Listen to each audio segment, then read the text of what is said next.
So, you must be asking yourself, Who the fuck is this Francis guy? And why this random person made a video about him? but before I can answer those questions, I am legally binded to state my opinion about this topic, which is that Francis Gizmo Jr. is the best fight in the entirety of Lisa the Pointless. Is it an overstatement? Yes! Do I care? No! Okay, I might need to contextualize for the average person. Lisa the Pointless, Scholar of the Wellbore Scene, is a mod for a fan game based on the second game in a series of RPG Maker games. It is as niche as you could possibly go. Anyways, the story is set on a post-apocalyptic world where women cease to exist. In other words, every femboy's wet dream. And, specifically on this game, you follow Alex and Joel, two randoms are searching for a better place to live. On their way to said hypothetical place, we encounter some sort of gang. They call themselves the Infinity Franchise, and for some reason, every single member of them has developed a disturbing addiction to killing one another. And a dashing sense of fashion as well. And along our journey, we find this gang, group, glorified disco server, scattered across downtown Olof. And a lot of them have tried to kill you. And I mean, a lot. Just look at the barrels in the background go. By the time you reach Francis, you most probably already have a few dozens of kills in your back. So, killing a few more is not that bad. Right?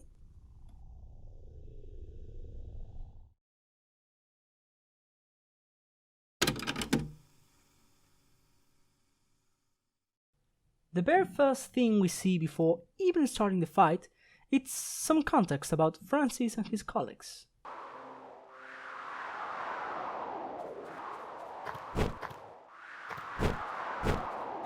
That Hernet Nanny called this place Sweet Breeze, yeah? Pretty nice view. This breath is anything but sweet. It's ruining my hair though. Uh-huh. Shut it, you two. We've got company. That guy ain't nothing to worry about, Francis. It's just some shitty old man. We could pulverize him. Easy. Then do it. I want to see if you've been paying attention to me. Crash that old guy. And do it quick. Just like we practiced. You heard the boss. Let's get him. Yeah, let's do this. Incoming!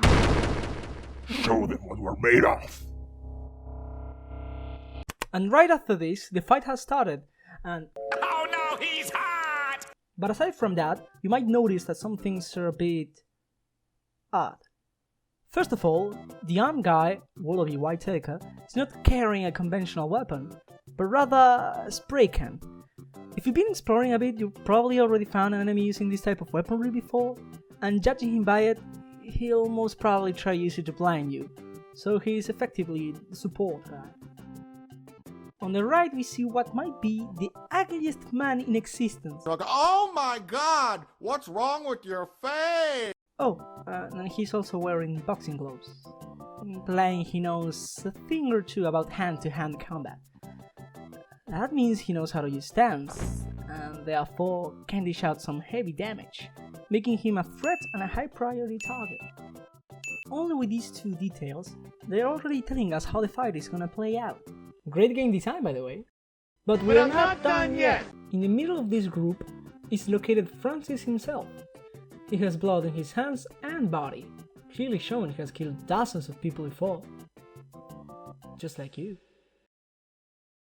And just like you, he's also leader of the group, both in moveset, we'll talk about it later, and physical capacity, making him the biggest threat around.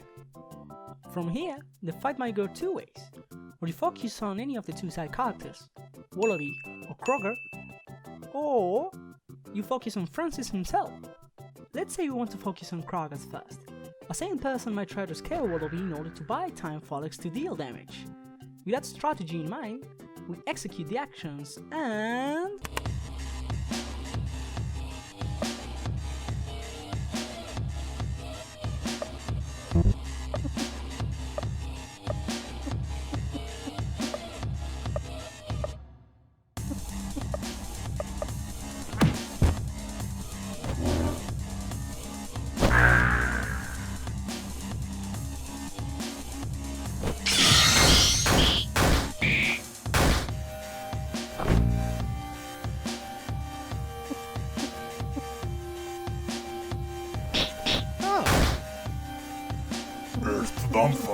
Come in, dumb fuck. Did you see it? We've just witnessed Francis taking care of Wallaby's debuff. Up to this point in the game, we've never seen someone dispel the scare debuff before, let alone someone else's. This is a game changer. It means we can't buy time with Joel's passionate threat. And this is where most people's strategy starts falling apart. But still, we are no quitters. We'll try to win this fight no matter what. And seeing that we have already damaged Kraga, maybe we can kill him and then hopefully focus Francis. So might as well try that.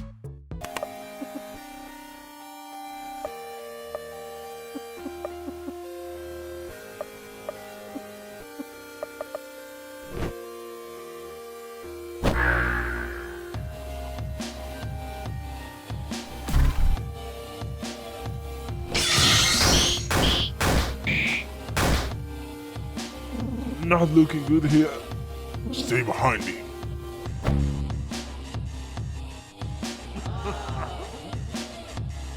Do I have to do everything myself? Get your ass back in here. Wait, did Francis just shield Kraga? Exactly. Once Francis realizes one of his allies is in danger, he will give his own integrity to protect him rather than risk losing him. This behavior only appears in this specific battle. This might explain why is it bugged. And you might not even see it if you decide to focus Francis first. So now we're in a really fucked up situation. We can't buy time with Joel, we're running out of resources, we supposedly can damage Kraga, and Francis has finally decided to step up into the fight. This is about to get rough.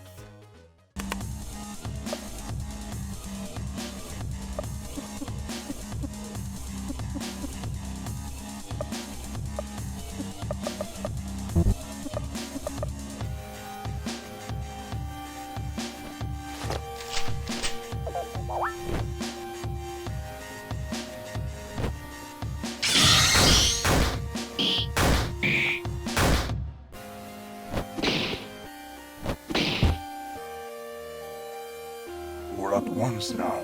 Full power. You heard him. Full power. He can handle all of us. Full power. Ah yes, the calm before the storm. Now, for the sake of demonstration, let's assume I have severe mental retardation and I don't dodge Francis' team's special attack. Not really hard to assume seeing that I've spammed the same ability with Alex the entire fight.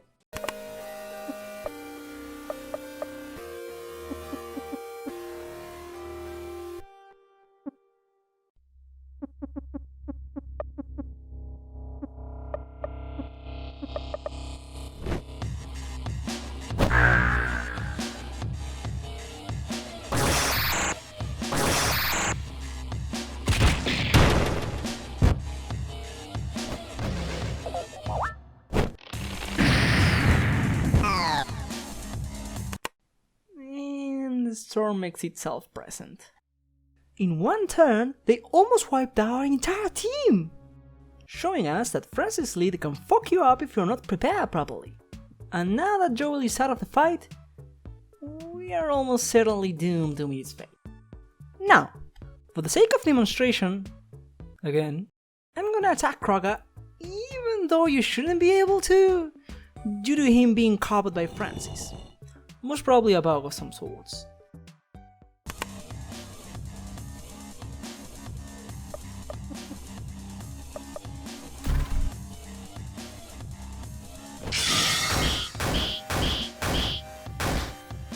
I was supposed to be a champion, but in the end, I became a chump. Yeah. Don't you regret that? Kraga, not you. Just before Francis sends us to a dark room, we can see a slim of humanity escape from him as he mourns the loss of his friend. kinda weird coming from a killer psychopath.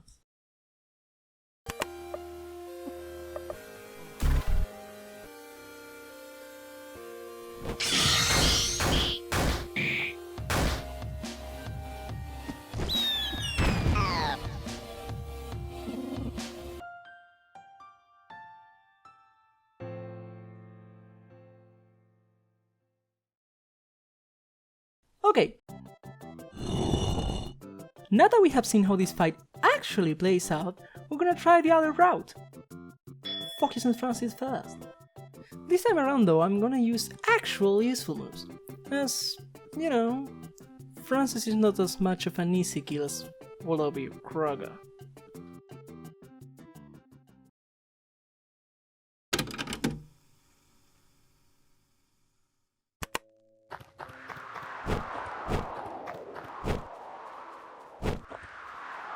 Blah blah blah.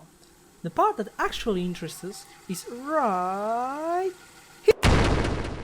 Show them what we're made of.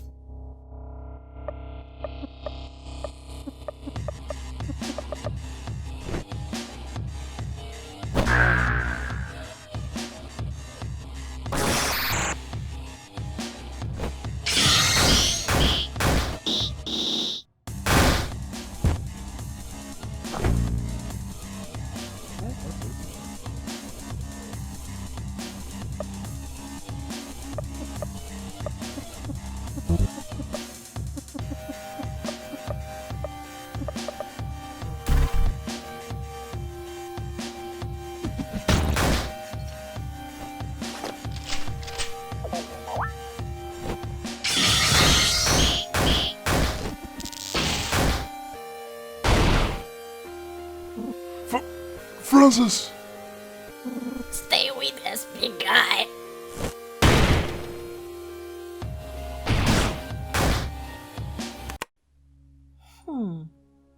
The big guy has a weakened face? That's not common for a random encounter such as this. Weird.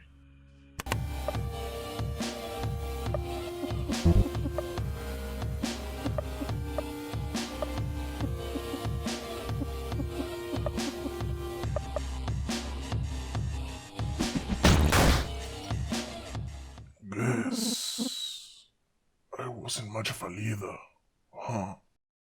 I'm sorry, boys. You were better than I ever could have been. Oh no! Francis! You will fucking pay for this! Oh god, oh fuck. What are we supposed to do now? I'm so lost.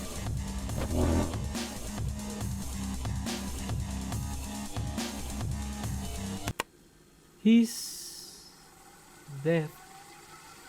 And with him, the morality of the entire team starts falling apart.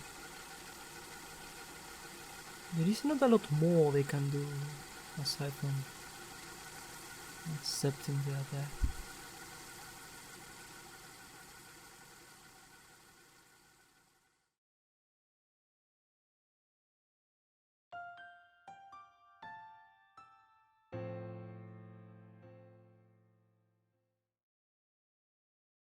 Interpretation time! Okay, this is by far the most subjective part of the video. If you don't care about the opinion of a random from the internet, you can go. There's nothing left in here for you. With that said, I'd like to point out the obvious. Despite Francis being clearly a fucking psychopath, he still really cares about his friends.